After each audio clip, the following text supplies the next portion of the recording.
All right.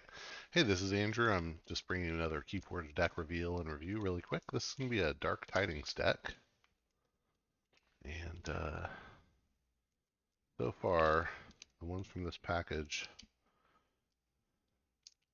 have had the name on this side, but I think this one, or on this side, but I think this one has it on this side, is what we want. Perfect. All right, so this is Opiwalker of Hillland.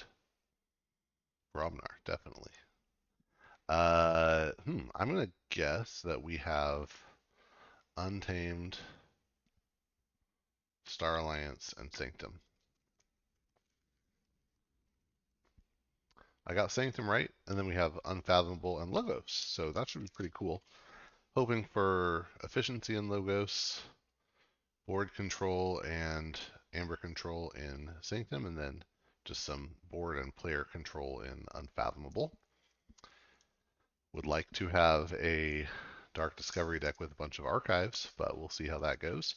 And I'm going to go through this one pretty quick. I won't read every card fully. All right, we should be starting with Logos. Vesplon Theorist, that's interesting. It's elusive. It's a 2-power cyborg scientist. After it reaps, you choose a house and reveal the top card of your deck. If it is of that house, you archive it and gain an amber. Otherwise, you discard it. That's pretty cool. Then we have Eureka. Always glad to see that. Hey, Forgive or Forget is you either archive archive 2 cards of different types from your discard pile, or purge up to 2 cards from each discard pile. This is a great card. I love it. Mind Bullets deals damage to each creature for each card you played this turn, including itself. Got 2 of those. Wow. We got an Australis Seaborg with a draw icon on it, so that could be a little tide control. Don't know yet what's going to have the draw icon. I'm going to guess we got an Infomorph. Final Analysis could be an interesting way to get a bunch of card draw. Makes the Mind Bullets, you know, not worth much if they come up on the same turn. There's our Infomorph, yep. We got a Phase Shift. That's a fun way to add efficiency to the deck. And then Talmadge Steelheart. If you play that, after a big Phase Shift, etc. turn, it could come out pretty big. Not a lot of pips of Amber pips in here so far, although the Eureka is good for 3 Amber. Another Talmadge, and then Theory or Conjecture, which lets you choose to either archive the top 2 cards of your deck or play the top card of your deck. If you're going into like a Talmadge turn, then play the top card of your deck can be better. But a lot of archiving here, right? Archive 2 random cards, maybe archive from your discard pile, archive 2 random if you choose that. Lots of interesting stuff there. All right, really quick though, I'll just say not a lot of amber generation here, but some interesting efficiency plays, and then some big bodies actually for maybe for board control in Logos. All right, Avenging Aura is a rare in Sanctum. It's an action with a bonus amber that says for the remainder of the turn, each friendly creature gains Assault X, where X is the number of forge keys your opponent has. And I just don't think this is that useful. You could phase shift it with Logos. So it's just not that great of a card. I don't think. Much more excited about Charge, which this one got a draw icon on it. Charge says that for the remainder of the turn, each creature you play gains play, deal 2 damage to an enemy creature.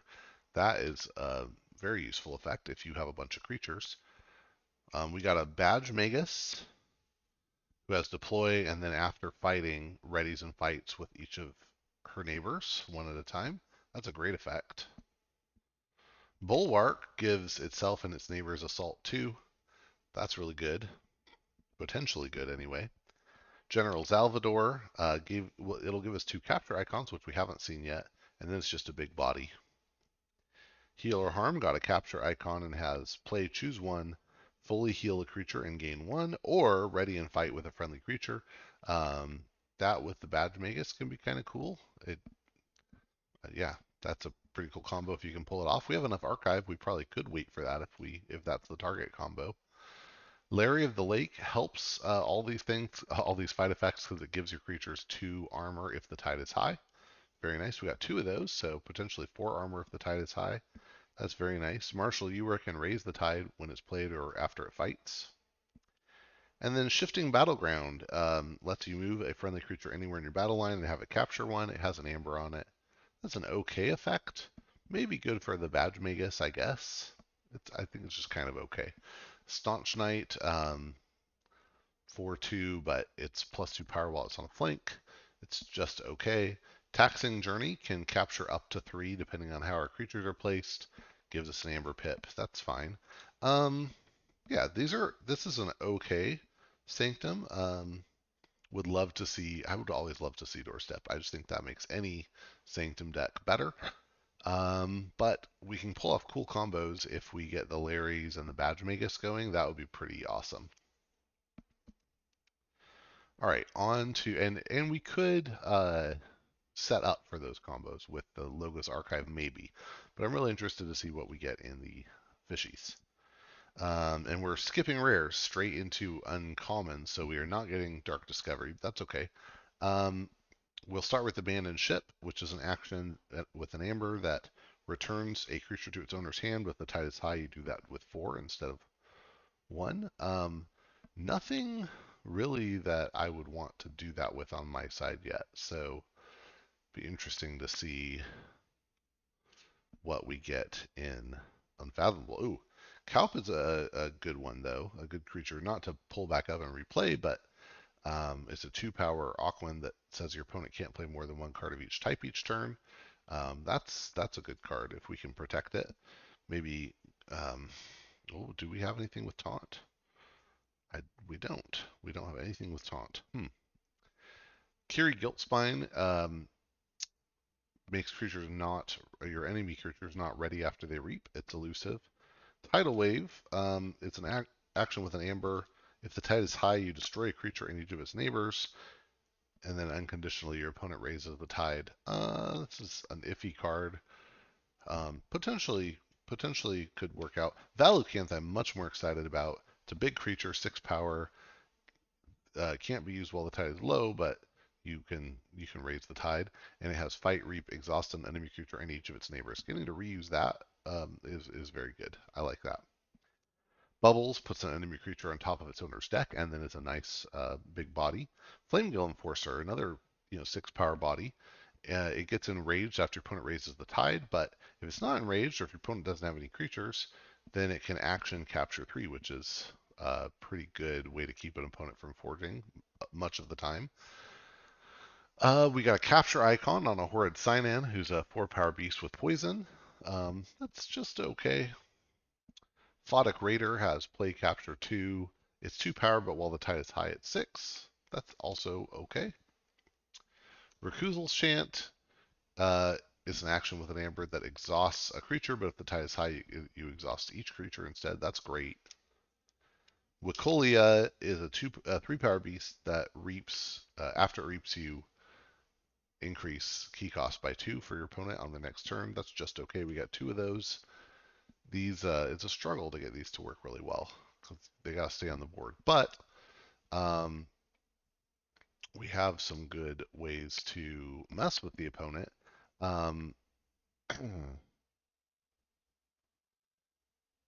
It's good to remember with Abandoned Ship, it's almost always better to, if you can, return Bubbles to your hand and then replay Bubbles,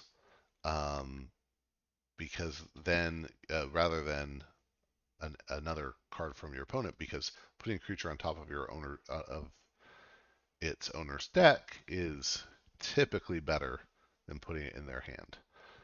Although it depends. If they have 3 creatures that are all of different houses, then maybe you're better off putting all 3 back in their hand. But generally speaking, putting it on top of their deck gives them less options, fewer options. Yeah, I think it might always be better. Okay, so we have here 1, 2, 3, 4, 5, 6, 7. 8, 9, 10. 10 amber generation, 10 like amber just from playing cards is a little low. We have abilities that could do better than that, but we don't have, I don't think we have enough to really be great. So if this is a situation where we can just own the board and the opponent doesn't want to take the tide, then I think we could do okay. But generally speaking, I think this deck is a little on the slow side. If I'm guessing SAS, I'm going to guess that it's uh, around 60, maybe a little better because of that efficiency. Maybe it's like 62. And let me see if I can find out really quick, actually.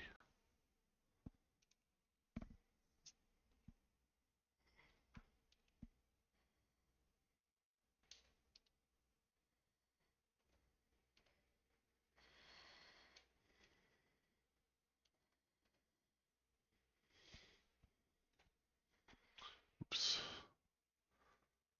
I thought I was typing that in. I was not.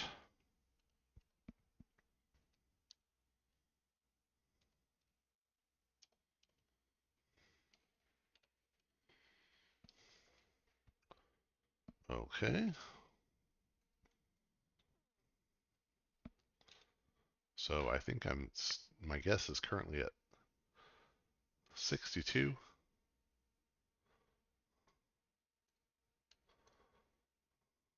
DOK is lagging just a little bit on actually getting stuff imported. So it'll be a second before we can find out.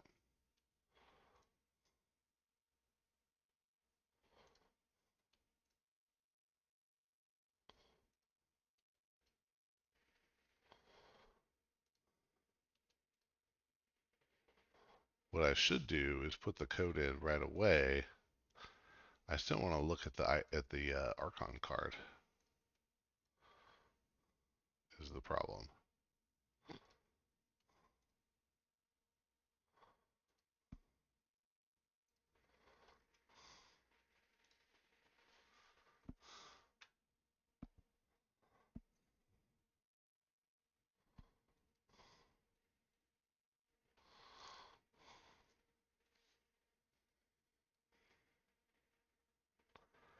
Still not loading. Yeah, I really should try doing it early.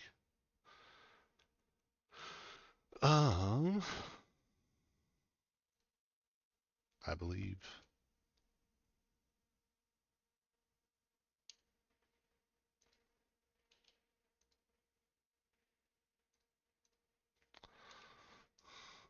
All right. Well, I'm giving up on waiting.